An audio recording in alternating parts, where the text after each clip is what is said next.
dudes and dudettes of YouTube land? It's Frank with What's the Point EDC, and I'm back. Look, let's do this quick pocket check. We got us a wallet. We got a Rove Von Aurora A2 Gen 3 flashlight. That thing's beast mode. In my pocket today, bam, it's the Spyderco Manix 2 lightweight Spy 27 steel with some type of copolymer scales here. It's like a glass reinforced copolymer or something. With a wire clip pocket, with a wire pocket clip. Okay, so I don't have a fixed blade. So this video is actually going to be about the Spyderco Manix 2. So I went to Edgeworks today to go get the Adamas back. It belongs right there. And you see that nice empty slot? That's where the Benchmade Adamas 375 belongs.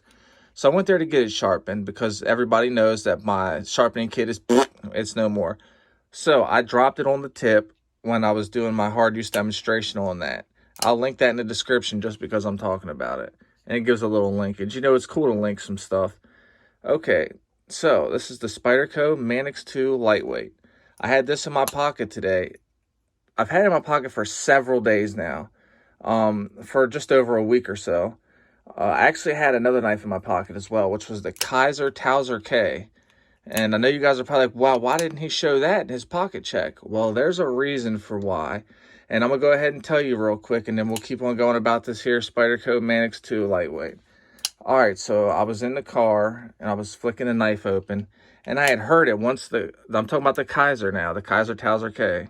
Once it got to about right here, it got real gritty sounding, and it would shut. And the detent was excellent. It was rocking real strong. It was doing what it was supposed to do. Well, what happened was I deployed it and the detent ball came out. So, yeah, I gave that back to the guys at Edgeworks and they let me exchange it for another knife. And I will show you that video here in a few minutes once it's done uploading and all that stuff after I finish up with this one. But in the meantime, let's talk about this. I know we're 2 minutes in.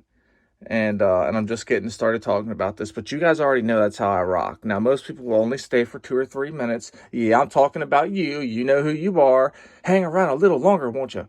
Anyway, so that's this thing. This is a very cool looking knife. Now, I know that these scales, they kind of look a little cheaper, and but they're there for a reason. They're actually there to make it lightweight. You know, if I'm not mistaken, they're good with like blood and stuff like that. They don't like spread the They don't spread germs and stuff. I forget. Maybe that's what it is, or maybe it's just a really strong plastic. So what they have is a full-length backspacer right here, which is really going to help you out. Now, I really don't know much at all on this knife. And when I say that, I mean that. That's not a joke. I know it's got a ball bearing lock, which is awesome, okay? It's got a lanyard hole that is good. It feels really good. It does. It feels quality in your hand. See, look. Look at this. Watch. I can squeeze on it. I'm barely getting any flex, it's a very good thing. And the reason for it not to have a lot of flex is because of that backspacer and because of this bar right here. Though I'm not 100% sure if the bar is strictly just for like a blade stop. I think it is. I'm not 100% sure. Let's look in there again and do that. Yeah, I don't know. I'm figuring out that I have a thing for like the leaf-shaped blades. And let's go ahead and do a size comparison, which is something I forgot to do for a while now. This is the Best Techman Ronin. See what I'm saying? I think I got a thing for leaf-shaped blades. I got a, right here is a SE Laser Strike, and it's got like a leaf-shaped blade. This is a freaking good size knife. It's a bigger knife. It's not a small knife by any means, guys. Let's get us one more to do some comparing with. Everybody knows about the Kubi Titius. This has proven to be a hell of a good knife, guys. Seriously. There's your size comparison. Let me put this one on top, see if it gives it any, no. Okay, here we go. Let's sit them now. I know that this is like the worst camera angle for something like this, and I apologize, but I'll go ahead and I'll move it like this by hand, and I'll put it back. Now, the reason why it's like that is because my camera's broken and all this other stuff, but if you've been watching for a while, you'll know. And if not, just go ahead and, watch a couple of my old videos and check it out. You might find it entertaining. I'm not 100% sure. That's what I've been told. Anyway, so Spy 27 steel. Now, what I was told, and I don't know if this is right or not, but I'm definitely cool with going off of their opinion. I was told that Spy 27 is relatable to VG10. The differences are that spyware, the spyware, was I calling it spyware? Was I calling it spyware? Oh my lord, I hope I wasn't. Anyway, so Spy 27 is comparable to VG10, as in but it's a little bit better because it's easier to sharpen, easier to polish, so it's easier to work with in general. It's just a little bit tougher and just a little bit more edge retention. That's my understanding. And being that it's a powder metal, you know, obviously powder metals, because the size of the carbides, it's harder for small fractures to spread and create big chips or anything like that, because it's the molecules are closer together. I know I'm boring you guys with that. Why am I even going into that right now? Anyway, this is an awesome freaking knife. I have honestly looked for every reason to talk bad about Spyderco. I'm gonna go ahead and be honest with you. I have. You know why? And it's because, you know how everybody swears by a knife and everybody will say, oh, this knife is that and it's the best thing, and you hear that over and over and over and over and over. The most utilitarian, the best ergonomics, the best action. Oh, it's good. It's got the best grinds and all that and all this. You know how that goes. Well, you know, like when someone really likes something, they get hyped up about it and stuff. I mean, who am I to say you can't be hyped up about a knife? But so that kind of pushed me off of Spyderco's, is because of that. Now, let me tell you what I have found about Spyderco's. I freaking love this knife. Seriously. I absolutely love this knife. This is awesome. This thing is meant for hard work. It's sharp. It's still got a hell of an edge on it. You've got excellent grip when you're gripping up on it. You squeeze that thing. I mean, you just feel it. You know that it's not going to give you any issues. You're not going to drop it. None of that. This thing is hella sharp. It's still on the factory edge. This knife was a gift from EDC621. Go check his channel out. Actually, you know what? I'll link him.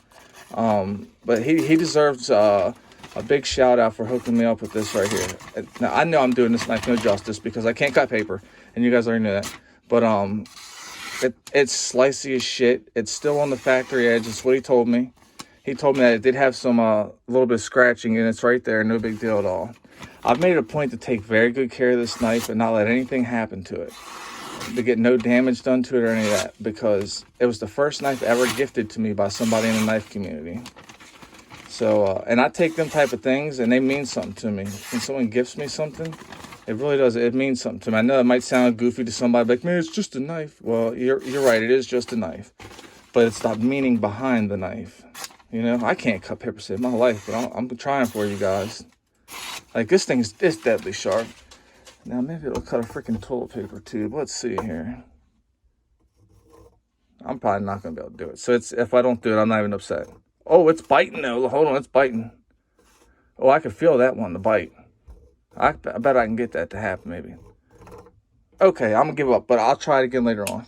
I'll do it off camera and see if I can't make it happen. Try to make it into like a short. It's possible. So this knife is made in Colorado. Golden, Colorado, USA, Earth to be exact. That ball bearing lock is stout feeling. Listen. Man, I mean, the camera probably won't pick up how good this sounds, because you have to kind of feel it, because it has a very just positive, seriously engaging feel. Check it out. Look, check it out. It's got a little bit of wobble. Let me see you shake it. You know what I mean? It's got a little bit of that. So it's extremely freaking, so it's very like, what do you want to call it? Fidgety. It's got a satisfying sound. It feels really good. You know what I mean? You can do knife tricks with it too if you want. My hands are a little sweaty, so I'll probably end up dropping it if I try to do anything cool. So I won't do it right now. And I just don't feel like cutting myself on camera. And I'm 9 minutes into the video, so it would be totally pointless. Because then I wouldn't be able to show it, because I'm not going to show that, because they'll get you flagged or something, because YouTube's algorithm is some dookie. But, yeah, or not, maybe not the algorithm, but their restrictions and stuff. So, this thing has an excellent forward choil. I mean, it feels really good. Look at that. Let me grip it left-handed so you can see it a little bit like this. I mean, I'm all up on it. There's only one thing I would say to change about this knife. You can get this knife in G10, So that's not the issue. The issue isn't the scales. This right here has a purpose for being like this. The purpose is it's meant to be lightweight. It's stainless and lightweight. So the only thing I would change is I would put a sharpening choil on it. Just a tiny little sharpening choil. Look, guys, be honest, okay? This may not look like the best knife to you, but you know, just hold on, let me grip it right here. Just look at that design one time. That is meant to be in a human's hand. It's meant to be comfortable no matter which way you grip it. It's meant for medium hands, large hands, small hands, any hand. This is a very good knife, guys. I'm not a Spyderco fanboy, but I'd be lying to you if I told you this isn't a hell of a good knife. And I've held a lot of Spydercos. When I say a lot, I mean I've held if you look at any of my videos with Edgeworks, you'll find out I've got so many videos with me holding Spyderco knives. So you know I've held every Spyderco knife that they got. So I've held a bunch, and I think they feel really good in hand. I think they operate good. I can't tell you anything about long-term other than this. This is the only one I have any long-term knowledge on, because this is the only one that I own. But I do plan on getting another one. I'm liking the Smock. I'm liking the Yo Jumbo. I'm liking, definitely like the Shaman. I'm a big-time Shaman fan. I think the Shaman is a badass knife. I like them all. Paramilitary, too. I like everything. You know, I like the just designs of knives. You know what I'm saying? It's like every knife has something that I really like about it. This one doesn't feel as good in hand as this. Look at the shape. That's got lines right here. I could use this right here design and I could make my own knife out of just using this design. It's so ergonomic. Look, so the blade even goes upward for like a finger ramp, essentially. And it's jimped. The jimping is right here as well. This knife is done right. This pocket clip is so super stout. Look. See what I'm saying? You ain't doing that with this. You're barely lifting that. Hold on, let's check this one right here too. Yeah, I can lift that one up. That's a cool pocket clip too. Look how this one comes up. It goes over and then up and then back. See what I'm saying? It feels good in pocket. This is awesome, guys. This is a very cool freaking knife. What do you guys think? Does anybody own one of these? Now, you can't scale swap these easily. It can be done, but you have to drill out these rivets, you see? They're riveted in there good. Like, really freaking good. Look at this. Look how this pocket clip's done. You're not going to accidentally get this pocket clip to come apart, or the chances of that freaking breaking. Now, I've heard about some Spyderco clips breaking in people's pockets. You know, when you're out in the field and you're working hard and you're in tight spaces and things get caught up. I've seen pocket clips break. I haven't had that issue with this because it's so stout and because it's like a very good one. But back to the scale swapping thing. I don't know why I switched topics. So if you take these rivets and you drill them out, you can actually put different scales on this, and they make all kinds of scales. Everything from micarta to G10 to what do you call it? G-Carta to titanium. Shit, they probably have some type of like regular stainless option out there too. They got them with frag patterns. They got them with anything you want. They got it because it's a Spyderco and it's such a popular knife company. Anything Spyderco is pretty much going to be in the aftermarket. You'll find anything you want for them. We'll put it that way. You want aftermarket clips, they got it. You want aftermarket balls for the ball bearing lock, you got it. You want aftermarket hardware, you want skiff bearings, you can get skiff bearings. And now this right here should be running on washers if I ain't mistaken. Let me see. I'm gonna have to say that's looks like phosphor bronze washers probably. I don't think this is on bearings, guys, but it's not meant to be because this is like a hard use knife. But hard use knives do have bearings, but just not this one, I guess. Which isn't any big deal because look at that action, guys. That thing whips it, right? Whip it good. All right, look, we're 15 minutes in. It's Friday. I'm Frank. If you're an addict, never quit quitting. Stay strong and live long. Get the help you truly deserve so you can live your best life. If you're struggling with bad thoughts, please reach out and talk to somebody. It's going to be okay. You got this. It doesn't end this way. It begins this way. This is your life. Treat it like a bull. Grab it by the horns. Ride this thing. Have fun, everybody. It's all about them sharp knives and them good vibes here. What's the point, EDC? And I'm going to keep bringing them to you. This is like This is an amazing community, and I'm going to keep bringing you guys good videos with them sharp knives and them good vibes. Like I said, guys, take it easy. My rambling and babblings are over with. Peace out.